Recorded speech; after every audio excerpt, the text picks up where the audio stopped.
Quoi de neuf, le œuf? C'est l'info surprenante du jour. Salut Euphie. Bonjour Alexandre. Merde, Alexis pardon. J'ai bien entendu? Tu viens vraiment de dire un gros mot, Euphie? Oui, j'ai désactivé mon logiciel de censure, car un gros mot en particulier est revenu, encore une fois à la mode, chez les politiques.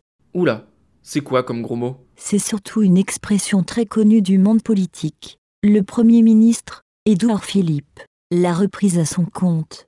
Tu peux me faire écouter? C'était vendredi 29 juin, pour défendre le passage à 80 km/h sur certaines routes, à partir du 1er juillet.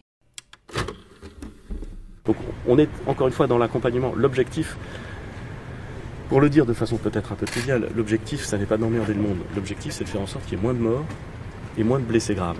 Emmerder le monde? C'est ça l'expression? Plus précisément, emmerder les Français. Et effectivement, comme le sous-entend Philippe, les détracteurs de la mesure l'ont souvent repris à leur compte. Je serais ravi d'entendre un petit florilège.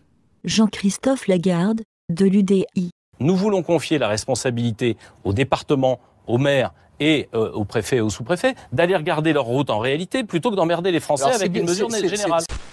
Je viens de dire tout à l'heure, on peut réduire parfois même plus la vitesse quand c'est plus dangereux. Mais ça sert à quoi d'emmerder les Français quand il n'y a aucun accident et quand il n'y en a jamais eu? Benoît Simian, de La République En Marche. Je crois que sur ce sujet-là, oui, il faut cesser d'emmerder les Français. Arnaud Viala, des Républicains. Mais arrêtez donc d'emmerder les Français. Ok, mais elle vient d'où cette expression? C'est Georges Pompidou qui l'a prononcée, un soir de 1966, comme Premier ministre. Et pourquoi il a dit ça?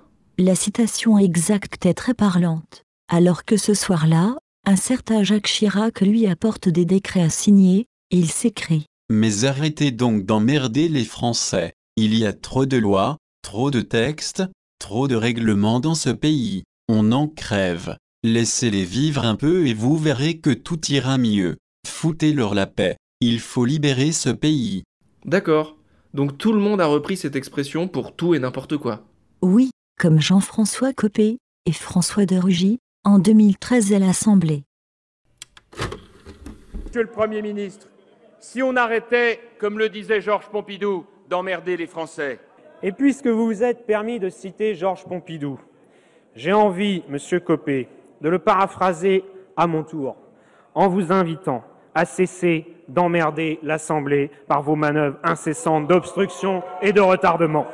Même le président de la République apprécie cette expression. En février 2018, face à des agriculteurs, Emmanuel Macron refuse tout durcissement de la loi Evin, en disant « Moi, je bois du vin le midi et le soir. Je crois beaucoup à la formule de Pompidou, n'emmerdez pas les Français. » Eh ben merde alors, c'est vraiment une expression culte. Merci Euphie. À bientôt sur le HuffPost.